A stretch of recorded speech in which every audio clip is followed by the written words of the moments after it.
At 1:07 in the morning, I collapsed at my father's doorstep in Brookhaven, Georgia. The taste of blood lingered in my mouth. My right eye was swelling shut, and my ribs ached with each ragged breath. Rain mixed with tears on my face as Dad opened the door, his expression shifting from confusion to horror. "Natalie? My God." His voice cracked as he helped me inside. I could barely speak through my trembling lips, but I forced the words out, words that would forever divide my life into before and after. "He hit me, Dad, because of her. I never thought I'd be that woman, the one with the bruises, the excuses, the shame. Not me, Natalie Mendoza, respected nurse at Emory University Hospital. Not the daughter of Thomas Reynolds, retired police chief of Brookhaven. Not the wife of Robert Mendoza, the charming surgeon everyone admired. But there I was, shattered and sobbing in my childhood home, having fled the man who had vowed to love and cherish me just 2 years earlier. The man who, just hours before, had thrown me against our bedroom wall when I confronted him about his affair with Jasmine McCoy. What Robert didn't know as he watched me run into the rainy night was that his violence wouldn't silence me. It would awaken something stronger. In that moment of absolute darkness, I couldn't see the path ahead, how the carefully collected evidence would eventually be spread across a restaurant table, how his mistress's admiration would turn to disgust, how his confident facade would crumble as my father asked him, "Still think you're a hero?" I couldn't see it then, but that night wasn't the end of my story. It was only the beginning. 2 years earlier, life seemed like a carefully constructed dream. Spring flowers bloomed across Brookhaven as Robert slipped a diamond ring onto my finger beneath the gazebo at Blackburn Park. "Forever, Nat," he whispered, his dark eyes reflecting the sunset. "I'll spend forever making you happy." I believed him completely. Why wouldn't I? Robert Mendoza was everything I thought I wanted. Brilliant, ambitious, respected.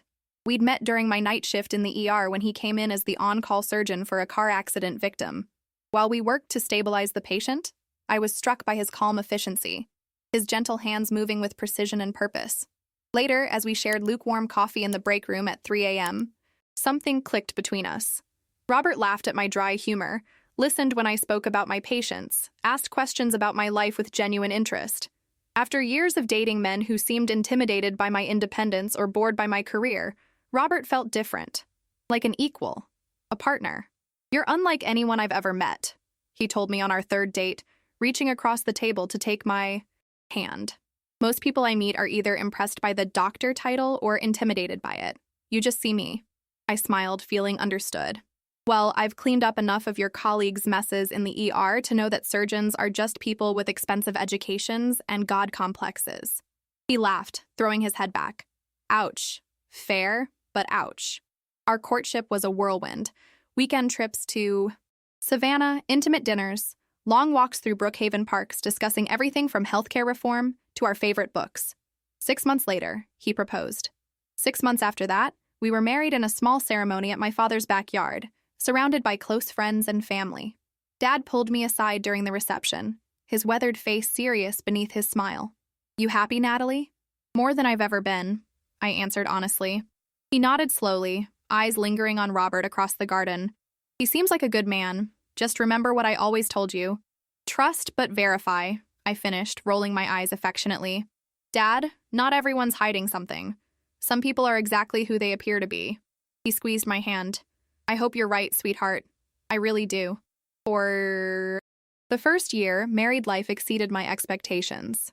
We bought a craftsman-style house in a quiet Brookhaven neighborhood, close enough to both our hospitals but removed from the bustle of Atlanta proper. We established routines that accommodated our challenging schedules, leaving little notes when we missed each other, planning special date nights despite exhaustion. The cracks appeared so gradually I almost missed them. It started with small things. Robert began checking his phone constantly, turning the screen away when I entered a room.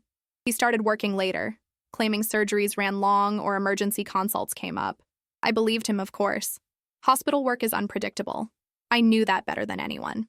Then came the criticisms, subtle at first, then increasingly pointed. "You really wore that to the hospital fundraiser?" he asked one night, frowning at my navy blue cocktail dress. "It's a bit matronly, don't you think? The chicken is overcooked again," he commented at dinner, pushing his plate away. Maybe we should take a cooking class together. Did you really need to tell that story about your patient? He said after a dinner with his colleagues. It made you sound unprofessional. Each comment landed like a tiny dart, insignificant on its own but painful in accumulation. I found myself second-guessing everything, my clothes, my cooking, my conversation. But whenever I felt hurt or confused, Robert would switch back to being attentive and loving, making me question whether I was being overly sensitive. The first time I saw Jasmine McCoy was at the hospital Christmas party. She was striking, tall and graceful, with perfectly styled dark hair and an infectious laugh. As the new hospital administrator, she worked closely with the surgical department on budget and staffing. Natalie, this is Jasmine. Robert introduced us, his hand lingering a moment too long on her shoulder. She's revolutionizing our department. Hardly, Jasmine laughed, but her eyes shone at the compliment. Your husband is just easy to work with compared to some of the dinosaurs in cardio. I smiled politely, ignoring the flicker of unease in my stomach. Nice to meet you. Throughout the evening, I watched them interact, their inside jokes, the way they leaned toward each other when talking, how Robert's eyes followed her across the room. Nothing explicitly. Inappropriate, nothing I could point to with certainty. Just a feeling, a shadow at the edges of what I thought was a happy marriage. You're imagining things, I told myself later that night as Robert and I got ready for bed. They're colleagues. It's professional. But the seed of doubt was planted, and in the months that followed, it grew. Robert mentioned Jasmine more frequently in conversation. Their text exchanges increased. Late-night meetings became common. When I asked casual questions about their projects, his answers grew vague or defensive. Don't you trust me? He'd ask, making me feel guilty for my suspicions. I did trust him, or wanted to, but the evidence kept mounting, alongside my anxiety. The distance between us expanded into a chasm I didn't know how to cross. Some nights, lying beside him in bed, he felt like a stranger. In retrospect, I should have confronted him sooner. I should have trusted my instincts, demanded answers, set boundaries. But love is a powerful blindfold, and denial a comfortable refuge. I kept hoping we would return to the way we were, that whatever was happening would simply pass, until the night everything shattered, and there was no more room for denial. January in Georgia can be deceivingly cold, especially when rain turns the air damp and bitter. On that particular Tuesday, I worked a 12-hour shift at the hospital, dealing with a bus accident that brought in 15 patients simultaneously. By the time I got home at 8 p.m., I was bone-tired, my shoulders aching from CPR on an elderly man who didn't make it. Our house was dark when I arrived. Robert had texted earlier saying he'd be home for dinner, but his absence wasn't unusual. Surgeries run long. Complications arise. This was the rhythm of our lives. I showered, ordered takeout, and settled on the couch with mindless television, still processing the day's losses. Around 9:30 p.m., I heard Robert's key in the door. Hey, I called out. There's pad thai in the fridge if you're hungry. He didn't answer. I heard him in the hallway, his movements strangely hurried. When he entered the living room, I immediately knew something was wrong. His hair was disheveled, shirt partially untucked, and a distinct floral scent, not mine, clung to him. But it was his eyes that caught my attention. Glassy, avoiding mine. Guilty. Late surgery? I asked, my voice steadier. Then I felt. Yeah, he muttered, heading straight for the liquor cabinet. Complicated bowel obstruction. Went longer than expected. I nodded slowly, watching as he poured himself a generous whiskey. The lie hung between us, almost tangible.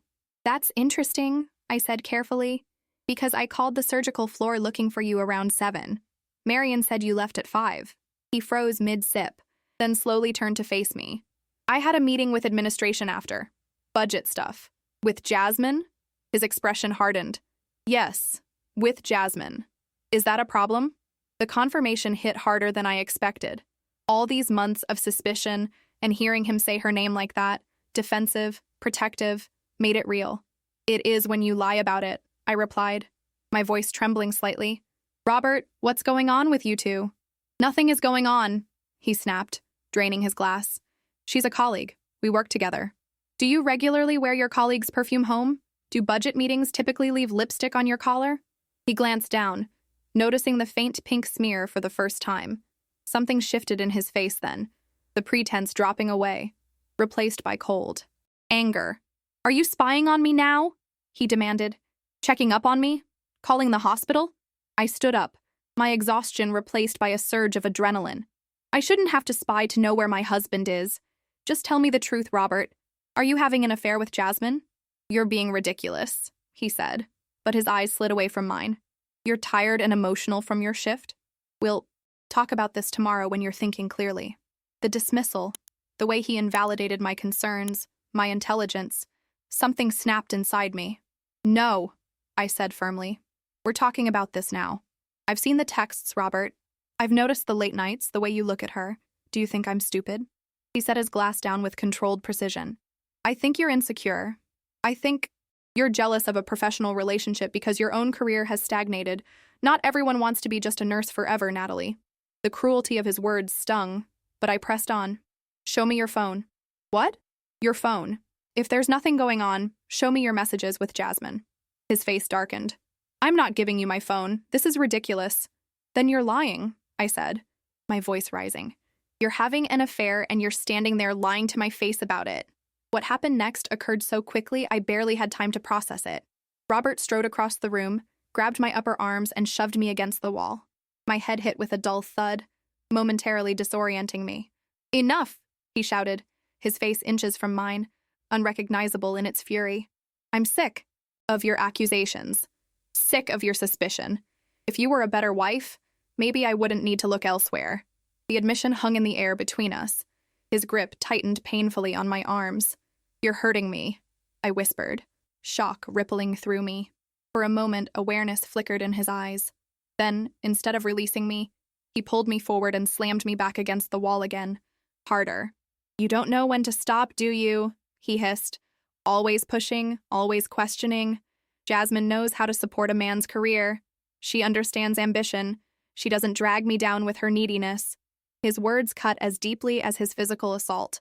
When he finally released me, I slid down the wall, too stunned to speak.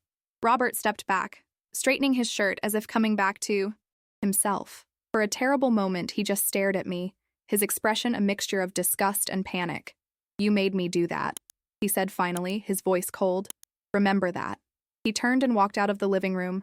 I heard him rummaging in our bedroom, drawers opening and closing. Minutes later, he returned with an overnight bag. I'm staying at the hospital tonight, he announced, not looking. At me. Don't call me. Don't make a scene. We'll discuss this when you've calmed down. The front door closed behind him with a decisive click. I remained on the floor, trembling, trying to process what had just happened. My husband, the man I trusted, loved, believed in, had just physically attacked me, had admitted to his affair, had blamed me for his violence and infidelity. The physical pain was just beginning to register, the throbbing in my head, the tenderness where my body had hit the wall, the bruising already forming on my arms. But the emotional blow was devastating. Everything I thought I knew about my marriage, about Robert, about our future together, crumbled in an instant. I don't know how long I sat there, tears streaming silently down my face. Eventually, survival instinct kicked in. I needed to get out. I needed safety. I needed my father. With shaking hands, I packed a small bag, grabbed my phone and keys, and left the house that no longer felt like home. The rain had started again, cold drops washing over my face as I drove through the dark streets of Brookhaven toward the only place I knew I would be protected, my childhood home. Dad didn't ask questions when he, opened the door. Not immediately. He simply helped me inside, his retired police officer's instincts taking over as he assessed my injuries with controlled fury in his eyes. I'll get some ice, he said, guiding me to the couch in the living room that hadn't changed since my childhood. The same worn leather sofa, the same Georgia landscape paintings Mom had loved, the same faded Persian rug beneath our feet. I curled into myself, still shivering despite the warmth of the house. Everything felt surreal, like I was watching myself from a distance. The capable, confident nurse reduced to this trembling, injured woman seeking refuge in her father's home at 1 a.m. Dad returned with an ice pack wrapped in a kitchen towel, first aid supplies, and 2 fingers of bourbon in a glass. For medicinal purposes, he said, placing the drink on the coffee table before gently pressing the ice pack to my swelling eye. His hands, weathered by decades of police work, moved with surprising gentleness. Can you tell me what happened? He asked, his voice deliberately calm. The story spilled out between sobs. Robert's late return, the perfume, the confrontation, the violence, the confession. Dad listened without interruption, his jaw tightening as I recounted Robert's words. When I finished, he sat beside me on the sofa, taking my hands in his. "Natalie," he said carefully, "this is not your fault. Nothing you did, nothing, justifies what he did to you." "I know," I whispered, though part of me didn't fully believe it. I never thought he'd—" "No one ever does," Dad replied. "That's how men like him operate. They show you what you want to see until they think they've got you trapped." He stood abruptly, pacing the room with the restless energy of a younger man. "We're going to document everything. Tonight. Photos of your injuries. A written statement while it's fresh. Then tomorrow, we're going to the hospital. Not yours. And getting a medical examination." "Dad, Natalie." He knelt before me, his voice gentle but firm. "I watched your mother make excuses for her brother when he hit his wife. I saw how that ended. I won't sit back and watch my daughter go through the same thing." "I'm not going back to him," I said, the decision crystallizing as I spoke the words. "But I'm scared, Dad. He's respected at the hospital. People will take his side. He'll say I'm unstable, emotional, that I attacked him first." "Let him try." Dad's expression hardened. 30 years in law enforcement taught me one thing for certain. Evidence doesn't lie. We'll gather it methodically, properly, everything by the book. He disappeared into his study and returned with a digital camera and a notebook. AMV forms, abuse, maltreatment, and violence documentation, he explained, seeing my confusion. Standard procedure in domestic situations. I kept copies after retirement. For the next hour, we meticulously documented everything. Dad photographed each bruise, the swelling on my face, the marks on my arms, the bump on the back of my head. I wrote a detailed statement recording times, exact words, actions. The process was clinical, detached, a necessary disassociation that allowed me to function despite the trauma. When we finished, Dad locked the evidence in his safe. "Tomorrow," he said, "we get medical documentation, and we speak to my friend at the Brookhaven PD. Not for arrest. Not yet, unless you want to, but to establish a paper trail." I nodded, exhaustion washing over me. The adrenaline had worn off, leaving me hollow and aching. "The guest room is ready," Dad said. "Your room, I mean. It's always your room." I managed a weak smile. "Thanks, Dad." "Natalie," he said as I stood to leave, "I know you're a strong woman, independent, but tonight, let me be your father. Let me help you through this." I hugged him then, careful of my bruises, drawing strength from his solid presence. "I will." That night, in my childhood bedroom, surrounded by faded posters and high school trophies, I made 2 promises to myself. I would never allow anyone to hurt me again, and I would reclaim the power that Robert had tried to take from me. Sleep came fitfully, punctuated by nightmares where Robert's face twisted in rage. Each time I woke gasping, I reminded myself, I was safe, I was not alone, and tomorrow would be the first day of building a new life. Morning brought clarity and purpose. Over coffee, Dad and I developed a plan. First, the hospital visit at Northside, where Dad knew a compassionate doctor who would thoroughly document my injuries. Then the police station to file a report, not necessarily pressing charges yet, but creating an official record. Finally, a consultation with a divorce attorney. "One more thing," Dad said as we prepared to leave. "Your phone. We need to check it for any threatening messages from Robert." I handed it over reluctantly. I hadn't checked it since fleeing the house, unable to face whatever Robert might have sent. Dad scrolled through, his expression darkening. 12 missed calls, 8 texts. He showed me the screen. The messages evolved from angry, "This is your fault," to manipulative, "I'm sorry, baby, I don't know what came over me," to threatening, "If you tell anyone about this, think about what it will do to both our careers." "Evidence?" Dad said grimly, taking screenshots. "Every bit helps." The morning proceeded as planned. Dr. Elaine Winters at Northside Hospital examined me thoroughly, her kind eyes flashing with professional anger as she documented each injury. "Consistent with forceful impact against a hard surface," she noted in her report. "Multiple contusions in various stages of development, suggesting this may not be an isolated incident." I started to protest. This was the first time Robert had physically hurt me, but stopped myself.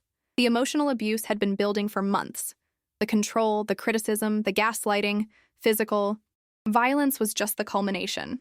At the police station, Officer Marcus Jenkins, Dad's former partner, took my statement with respectful efficiency. "We're not making an arrest today if that's not what you want," he explained. "But this report means if anything happens again, there's already a record. It establishes a pattern." By afternoon, we sat across from Caroline Weathers, a sharp-eyed divorce attorney with a reputation for handling cases involving domestic abuse. "Georgia is an equitable distribution state," she explained. "But with documentation of abuse, we have leverage. The house, financial assets, retirement accounts, will make sure you get your fair share." She reviewed our evidence with professional detachment. The AMV forms, medical report, police statement, all excellent. "But," she hesitated. "But what?" I asked. "Winning in court is one thing. Protecting your reputation is another. A surgeon like your husband, he'll have resources, colleagues willing to testify to his character. Hospitals protect their own." "So what are you suggesting?" Dad asked. Caroline tapped her pen against her legal pad. "We need more. Evidence of the affair, his admissions in his own words, anything that contradicts the image he'll try to project." "You want me to trap him?" The idea made me uncomfortable. "I want you to protect yourself," she corrected. "Georgia is a one-party consent state for recordings. If you speak with him and he admits what he did, that's admissible evidence." As we left her office, I felt simultaneously empowered and overwhelmed. The legal path forward was clear, but the emotional terrain remained treacherous. "One step at a time," Dad said, squeezing my shoulder as we walked to the car. "Today we laid the groundwork. Tomorrow we start rebuilding." My phone buzzed with a new message. "Robert, where are you? We need to talk. I'm coming home early." I showed Dad, my hands shaking slightly. "You don't have to respond," he said. "But if you want to move forward with Caroline's suggestion?" I took a deep breath. "I'll text him back. Tell him I'm staying with you for a few days. See what he says." The response came almost immediately. "This is between us, Natalie. Your father doesn't need to be involved. I made a mistake. Let me make it right." Dad read over my shoulder, his expression grim. He's scared now, realizing what he's done. "What's at stake?" "Good," I said, surprising myself with the steel in my voice. He should be. 3 days passed in the safety of Dad's house. 3 days of healing, physically and emotionally, while ignoring Robert's increasingly desperate messages. He vacillated between apologies, blame, and thinly veiled threats about what exposing him would do to both our careers.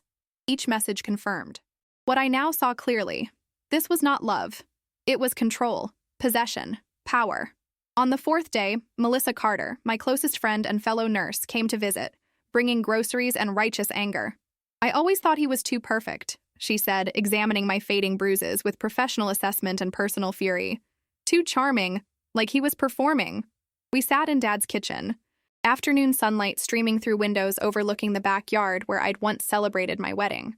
The irony wasn't lost on me. "The thing is," I confided, "part of me still can't believe this happened. That the man I married could do this. That I didn't see it coming." "Abusers are master manipulators," Melissa said, squeezing my hand. "And you were in love. We don't scrutinize the people we trust." She hesitated, then pulled out her phone. "There's something you should see. I debated telling you, but after what he did..." She showed me a series of photos from the hospital New Year's party 3 weeks earlier. In most, nothing seemed amiss. Colleagues chatting, drinking, celebrating. Then she zoomed in on the background of one image. Robert and Jasmine in a corner, his hand on her waist, their faces inches apart, looking at each other with unmistakable intimacy. "I noticed it when I was going through my photos last week," Melissa explained. "I wasn't sure what to do. I stared at the image, feeling strangely detached." "How long do you think it's been going on?" "Based on hospital gossip? At least 6 months. I'm sorry, Natalie. 6 months. Half our marriage. While I was working night shifts, covering for colleagues, trying to be a good wife, Robert had been building a relationship with someone else. The betrayal cut deep, but also clarified everything. The late nights, the criticism, the emotional distance. "I need to know more," I said finally. "About them. About how long this has been happening. If I'm going to move forward, I need the full truth." Melissa looked uncertain. "How would you even find out? It's not like either of them will confess." An idea formed. Risky, possibly unwise, but necessary for my own closure. "I need to speak to Jasmine." "What?" Melissa's eyes widened. "Natalie, that's..." Not to confront her, I clarified. Not yet, just to observe, to see if she knows what he did to me, if she's complicit or just another victim of his manipulation. Dad, returning from errands, caught the end of our conversation. Absolutely not, he said, setting grocery bags on the counter. It's too dangerous. I'm not suggesting meeting her alone, I explained.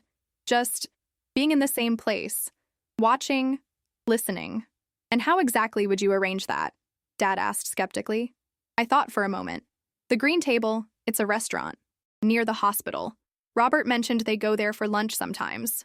This is a bad idea, Dad warned. What if he's there too? He won't be, I said confidently. He's in surgery tomorrow from noon to 4. Melissa can confirm his schedule.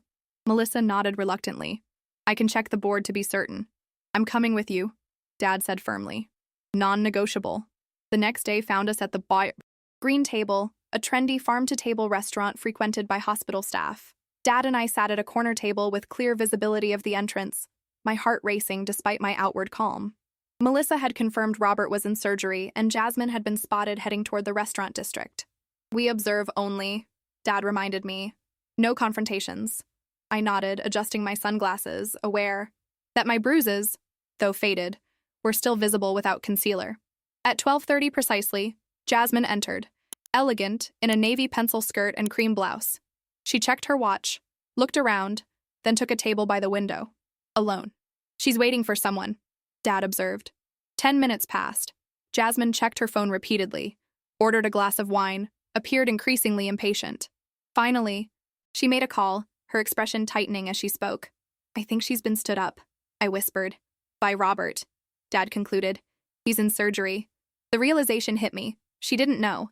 She was expecting him, unaware that his schedule had changed, that he was currently unavailable, which meant Robert was juggling us both, telling different stories, managing separate lives. I need to hear what she's saying, I murmured, standing before Dad could object. I moved to a table closer to Jasmine, my back to her, straining to catch her words. Third time this week, Robert, she was saying, voice low but frustrated. We had an agreement. I can't keep rearranging my schedule. Yes, I understand surgeries run long, but... A pause, then softer. I miss you too. No, I haven't told anyone. It's been 6 months, Robert. How much longer before we... Another pause. Her voice hardened. You promised you'd talk to her after New Year's. It's nearly February. No, I'm not giving you an ultimatum, but... She sighed heavily. Fine. Tomorrow night then. Don't be late. As she hung up, I returned to Dad's table, my mind racing. She thinks she's the only one, I said quietly. He's promised to leave me for her. She has no idea what really happened. Dad watched Jasmine as she paid her bill. Does that change anything for you? I considered the question carefully. She's not innocent. She knowingly got involved with a married man, but she's also being manipulated. Robert's lying to both of us. So what now? Dad asked. I watched Jasmine gather her things, her expression, a mixture of disappointment and hope. Now we gather more evidence, and eventually she needs to know the truth too. Not out of vengeance, but because no woman deserves to build a future on lies. As we left the restaurant, a plan began forming, not just for my divorce, but for bringing the full truth to light. Not to destroy Robert, but to reclaim my own narrative and perhaps save Jasmine from a future that would inevitably mirror my present. That evening, Caroline Weathers called with an update. The preliminary divorce papers are ready. We can file as early as next week, but there's a complication. What kind of complication? I asked, putting her on speakerphone so Dad could hear. Robert reached out to Walter Kingsley, the name of one of Atlanta's most aggressive divorce attorneys, hung in the air. He's preparing a counter-narrative, claiming you've been emotionally unstable, that any injuries were self-inflicted or accidental. My stomach twisted. Can he make that stick? Not with our documentation, Caroline assured me. But it will get ugly. Hospital politics, professional reputations. He'll try to paint you as the unstable one. So we need more, Dad interjected. Conclusive evidence in his own words. Exactly, Caroline agreed. And we need to move quickly, before he has time to build his defense. After the call ended, Dad and I sat in silence, processing. What are you thinking? He finally asked. I stared at my hands, no longer trembling but steady with resolve. I'm thinking about tomorrow night, about Robert and Jasmine's date, about how every relationship built on lies eventually collapses. Dad studied my face. You have a plan. It wasn't a question, but I answered anyway. Yes, I said. But it's not about revenge. It's about truth. All of it.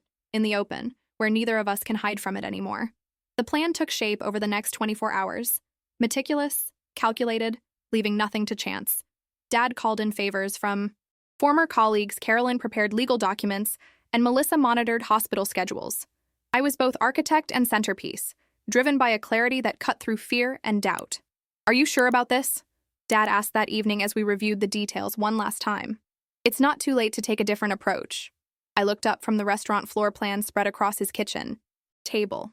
I'm sure. This ends tomorrow night. All of it. I'm proud of you, he said quietly. Your mother would be too. The mention of Mom, gone 5 years now to breast cancer, tightened my throat. She always said the hardest truths are the ones most worth telling. That she did, Dad agreed, his eyes soft with memory. That she did. The next morning brought a flurry of preparation. I dressed. Carefully in a simple black dress, applied makeup that minimized my fading bruises, and styled my hair to project confidence rather than vulnerability. The woman in the mirror looked composed, determined, a far cry from the shattered figure who had collapsed on Dad's doorstep 6 days earlier. Perfect, Melissa declared, arriving to drive me to our staging location. You look like you're about to close a major business deal, not confront your abusive, cheating husband. In a way, I am, I replied. I'm negotiating my freedom. We drove to the Wellington, an upscale restaurant in Buckhead, where Robert had reserved a table for his dinner with Jasmine. According to Caroline, who had connections with the management, they had requested a private corner booth, intimate, secluded, perfect for an affair conducted in shadows. Arriving 2 hours early allowed us time to coordinate with the staff. The restaurant manager, a friend of Caroline's, had agreed to our unusual request after hearing a simplified version of the circumstances. The table next to theirs will be reserved for you and your father, she explained, leading us through the dimly lit dining room. We've positioned a decorative, screen between them, providing visual privacy while allowing conversation to be heard if you're quiet. And the recording? Dad asked. She nodded toward discreet security cameras positioned throughout the dining area. Our system captures audio for security purposes. With proper legal documentation, which your attorney has provided, we can make that available if needed. We walked through the sequence twice more, timing each movement, anticipating variables. By the time we left to await Robert and Jasmine's arrival, every detail was in place. At 7:30 p.m., we returned. Dad and I took our positions at the neighboring table, partially hidden by the decorative screen but with a clear view of the entrance. I wore a small recording device provided by Caroline, legal in Georgia for one party. Consent conversations. An additional layer of protection beyond the restaurant's security system. Remember, Dad said, squeezing my hand, stay calm, no matter what you hear. The evidence is what matters. At precisely 7:45, Jasmine arrived, elegant in a red dress that seemed specifically chosen to impress, her dark hair falling in loose waves over her shoulders. The hostess seated her at the reserved booth, and she immediately ordered a glass of champagne. Her expression was a mixture of anticipation and nervousness, checking her phone repeatedly. Robert arrived 13 minutes later. From my partially obscured vantage point, I could see him scan the restaurant before approaching Jasmine's table.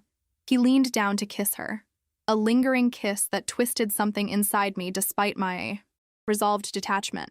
He slid into the booth beside her rather than across, his arm immediately wrapping around her waist in a gesture of possessive intimacy. Sorry I'm late, he said, his voice carrying clearly to our table. Had to make sure everything was handled at home. My stomach clenched. The lie came so easily to him, so naturally. Is she still staying at her father's? Jasmine asked, her tone cautious. Robert sighed dramatically. Yes, she's being completely unreasonable. I told her I needed space to think, and she turned it into this whole dramatic scene. Dad's hand found mine beneath the table, steadying me as Robert continued constructing his alternate reality. You know how she is, he told Jasmine, his voice lowered but still audible. Everything's a crisis. Everything's extreme. I mentioned needing some time to evaluate our relationship, and suddenly I'm the villain. She doesn't suspect anything about us? Jasmine asked. Robert laughed. A sound I once found warm and genuine, now hollow and cruel. Natalie lives in her own world, too busy with her nursing career to notice what's happening right in front of her. That's been part of our problem all along. Their conversation continued as they ordered dinner, Robert weaving a complex narrative where he was the victim of an unstable, career-obsessed wife, and Jasmine was his emotional salvation. He described our marriage as effectively over for months, and claimed he'd been trying to find the right time to end things cleanly. With each lie, each distortion, my initial anger transformed into something colder and more resolved. This man, this stranger wearing my husband's face, had not only betrayed our vows and physically harmed me, but was now reconstructing reality itself to suit his needs. The pivotal moment came when Jasmine, halfway through her entree, asked the question I'd been waiting for. Robert, is there something you're not telling me about why Natalie suddenly left? It seems abrupt. He hesitated, setting down his fork. We had an argument. It got heated. She got emotional, started throwing things. I think she might try to make it seem like I did something wrong. What do you mean? Jasmine pressed. She threatened me, Jazz. Said if I left her, she'd make me pay. Said she'd claim I hurt her. His voice dropped to a conspiratorial whisper. Her father was a cop. She knows how to work the system. Dad's grip tightened painfully on my hand. I felt oddly calm, watching the performance unfold. You'd never... Jasmine began. Of course not, Robert interrupted. You know me? I'm a surgeon. My hands heal people. I've never hurt anyone in my life. The waiter approached their table with dessert menus, creating a momentary pause in their conversation. It, was time. I took a deep breath, squeezed Dad's hand once more, and stood. Now? He whispered. I nodded. Now. As I stepped around the decorative screen into Robert and Jasmine's view, time seemed to slow. Robert saw me first, his expression shifting from confusion to shock to fear in rapid succession. Jasmine followed his gaze, her perfectly shaped eyebrows drawing together in confusion. Natalie, Robert managed, his voice suddenly hoarse. What are you doing here? I smiled, not the trembling, apologetic smile of the woman who had fled into the night, but the steady, composed smile of someone who had found her strength in the darkness. Hello, Robert, I said evenly. I believe we have some truth to discuss. The silence that followed my appearance stretched for what felt like eternity. Robert's face had drained of color, his mouth opening and closing without producing sound. Beside him, Jasmine looked between us, confusion giving way to dawning comprehension. I don't understand, she finally said. What's happening? That's exactly what I came to clarify, I replied, my voice steady despite my racing heart. I gestured to the chair opposite them. May I join you? This won't take long. Before either could respond, Dad appeared at my side, placing a leather portfolio on the table. Robert's eyes widened further. Chief Reynolds, he said, attempting a smile that looked more like a grimace. I didn't expect... Clearly, Dad interrupted coldly. He pulled out a chair for me before taking his position, standing just behind my right shoulder, solid, protective, imposing, in his quiet authority. I sat down, smoothing my dress with deliberate calm. Jasmine, we haven't been properly introduced. I'm Natalie Mendoza, Robert's wife, though I understand from your conversation that he's painted quite a different picture of our marriage. Jasmine flushed, looking to Robert for explanation or defense. He found neither his voice nor his courage, staring instead at the portfolio Dad had placed on the table. I apologize for interrupting your evening, I continued, but I believe you deserve to know the truth before you make any further decisions about your relationship with my husband. Natalie, Robert finally managed, his voice low and warning. This is inappropriate. We can discuss our issues privately. Like we discussed them 6 nights ago? I asked, maintaining my composure. When you shoved me against a wall and blamed me for your affair? Jasmine's hand flew to her mouth, her eyes widening. What? She's exaggerating, Robert said quickly. We had an argument. Things got heated. I told you... You told her I was emotionally unstable, I interrupted. That I threw things, that I threatened to fabricate abuse allegations.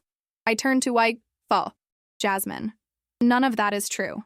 I opened the portfolio, removing the medical report and sliding it across the table. This is from my examination at Northside Hospital the morning after Robert attacked me. Note the contusions consistent with being thrown against a hard surface, the mild concussion, the bruising in the shape of handprints on my arms. Jasmine pulled the document toward her, scanning it with growing horror. Robert attempted to snatch it away, but Dad's hand descended on his wrist, firm and unyielding. I wouldn't, Dad said quietly. I continued methodically, presenting each piece of evidence.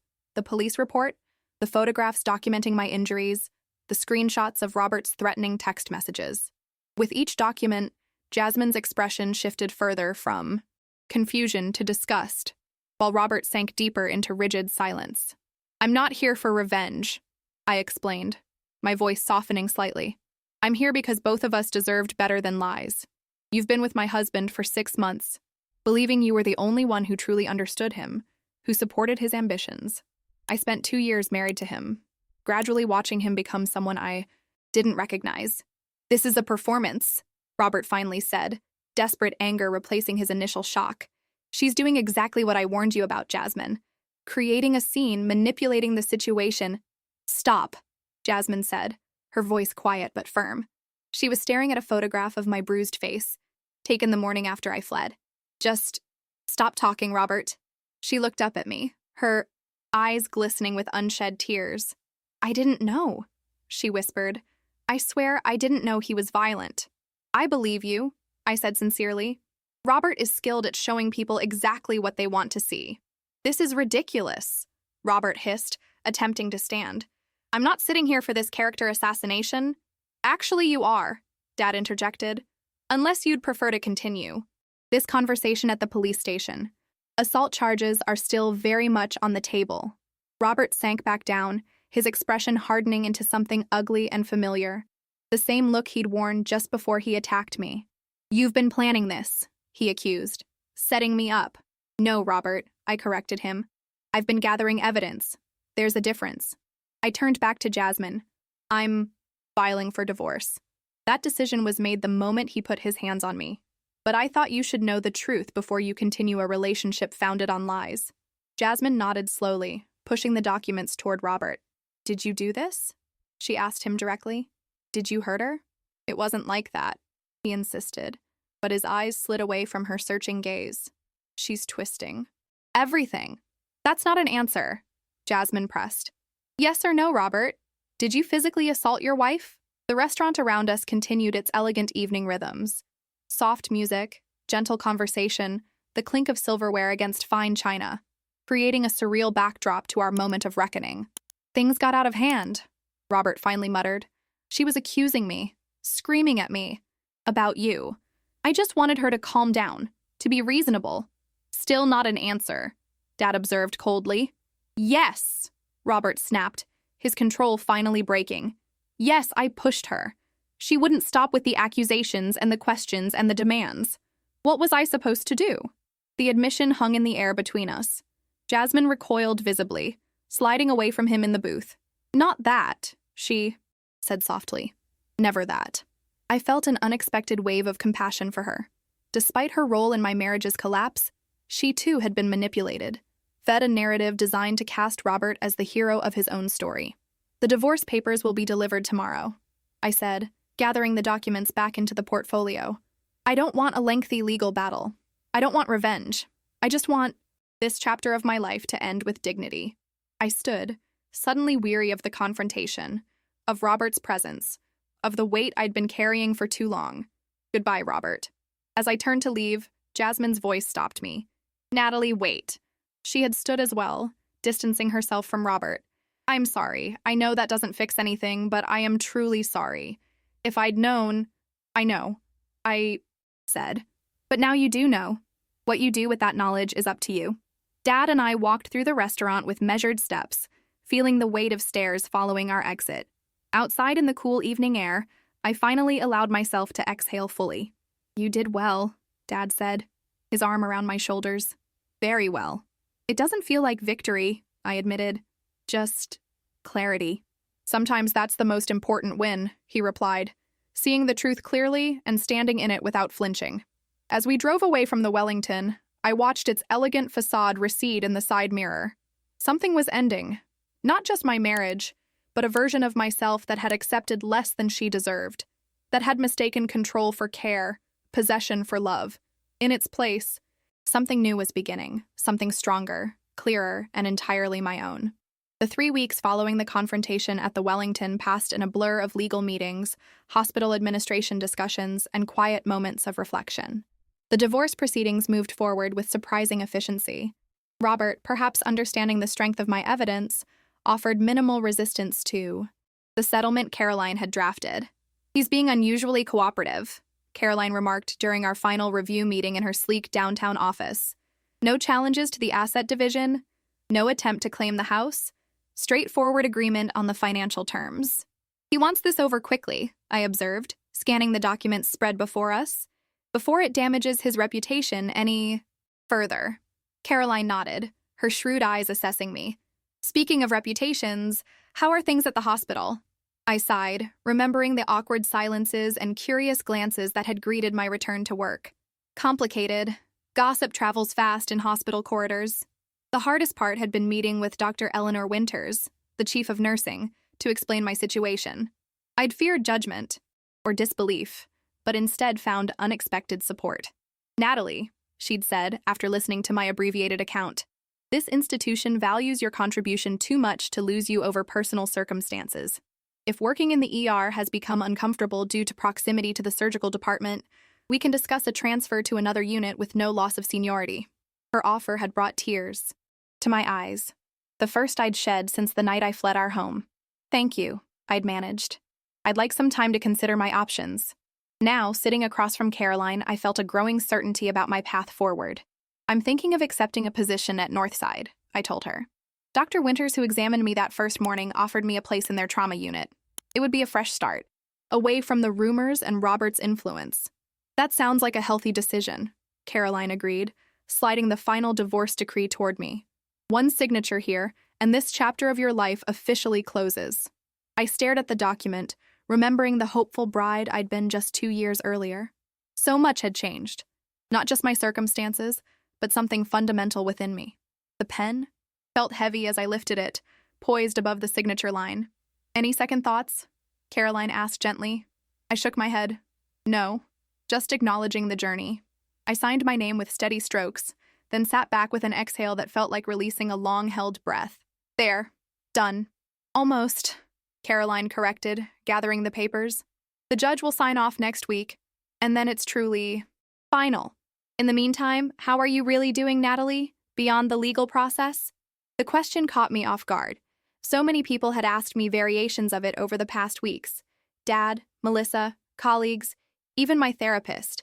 And I'd developed polished answers that acknowledged the difficulty while emphasizing my progress. But Caroline's direct gaze invited honesty. "Some days are easier than others," I admitted. "I still wake up sometimes reaching for someone who isn't there. Not the man who hurt me, but the man I thought I married. I'm angry, not just at Robert, but at myself for not seeing the signs sooner. And yet," I paused, searching for the right words. "And yet?" Caroline prompted. "And yet I feel more authentically myself than I have in years.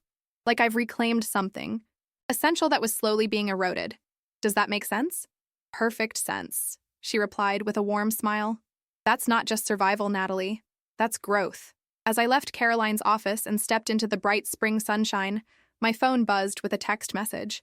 I expected it to be Dad or Melissa, but instead saw Jasmine's name on the screen. A rare communication since the restaurant. Confrontation. "Coffee at Peachtree Perk tomorrow morning? I have information you should know. Your choice. Jay." I hesitated, uncertain about maintaining any connection to the woman who had been intimately involved with my husband. But curiosity and a strange sense that this was part of my healing process led me to reply with a simple 10 a.m. The following morning found me at a corner table in the bustling coffee shop, watching Jasmine navigate between crowded tables with 2 steaming mugs. She looked different, more subdued, less polished, in jeans and a simple blouse, her hair pulled back in a practical ponytail. "Thank you for meeting me," she said, sliding a cappuccino toward me before taking the seat opposite. "Your message was intriguing," I replied, maintaining a neutral tone. "What information do you have?" Jasmine took a deep breath. "After that night at the Wellington, I ended things with Robert immediately. The man I saw there, the man who could hurt someone and then lie so convincingly about it, that wasn't someone I could be with." I nodded, acknowledging her decision without comment. "But that's not why I asked to meet," she continued. 2 days ago, I was approached by Laura Chen from Cardiac. Apparently, Robert has been seeing her for about a month, overlap with both of us. The information should have hurt, but instead I felt a strange detachment, as if hearing about a character in a film rather than my soon-to-be ex-husband. "Not entirely surprising," I observed. No, Jasmine agreed. But what is concerning is that she mentioned he's been controlling, checking her phone, criticizing her friends, showing up unannounced at her apartment. A chill ran through me despite the coffee shop's warmth. The beginning patterns. Exactly. Jasmine leaned forward. I told her what happened with you. Showed her the photos you presented that night, which I took pictures of with my phone. I hope that was okay. You warned her, I said, understanding. Dawning. You tried to protect her. I couldn't not say something, Jasmine replied, her eyes earnest. Not after what I learned about him. Not after seeing what he did to you. An unexpected sense of solidarity formed between us. Two women who had been damaged by the same man in different ways, now allied in preventing further harm. Thank you for telling me, I said sincerely. And for warning. Laura. Jasmine nodded, relieved. I've also spoken with HR about Robert's pattern of pursuing relationships with colleagues. They're reviewing their professional conduct policies. She hesitated. It won't undo what happened to either of us, but it might help prevent someone else from going through it. As we finished our coffees, conversation shifted to our respective plans. Jasmine's application for a hospital administration position in Charleston, my potential move to Northside. There was no pretense of friendship between us, but something equally valuable had formed. Respect, understanding, and a shared commitment to moving forward with wisdom gained through painful experience. Walking home afterward, I felt lighter somehow. The conversation with Jasmine had provided unexpected closure, a reminder that healing doesn't always come from the sources we expect, and that sometimes our most painful experiences can lead to meaningful connections and positive change. That evening, sitting on Dad's porch swing watching the sunset paint Brookhaven's sky in shades of pink and gold, I made a decision that had been forming gradually over weeks. It was time to find my own place again. Not the house I'd shared with Robert, laden with memories both sweet and bitter, but somewhere entirely new. A fresh start in every sense. I think I'm ready, Dad, I said, as he joined me with 2 glasses of iced tea. He didn't need to ask what I meant. I know you are, he replied, his voice filled with quiet pride. You've been ready for a while now. 6 months later, on a crisp October morning, I stood in the kitchen of my new apartment in a renovated building near Northside Hospital. Sunlight streamed through windows I'd deliberately left uncovered, filling the space with golden light that illuminated freshly painted walls in shades of blue and green, colors I'd chosen simply because they pleased me, with no one else's preferences to consider. My phone chimed with a calendar. Alert. Final divorce decree, 6 months anniversary. I'd set the reminder not as a commemoration of loss, but as a milestone of survival and renewal. 6 months of rebuilding, 6 months of discovering who Natalie Reynolds Mendoza, now just Reynolds again, truly was when not defined by another person's expectations.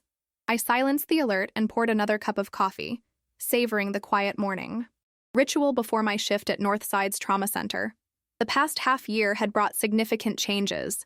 A new job, new apartment, new routines, but the most profound transformations had been internal. Therapy had helped me understand the subtle progression of Robert's control, how it had eroded my confidence and distorted my perceptions so gradually that I hadn't recognized the danger until it culminated in violence.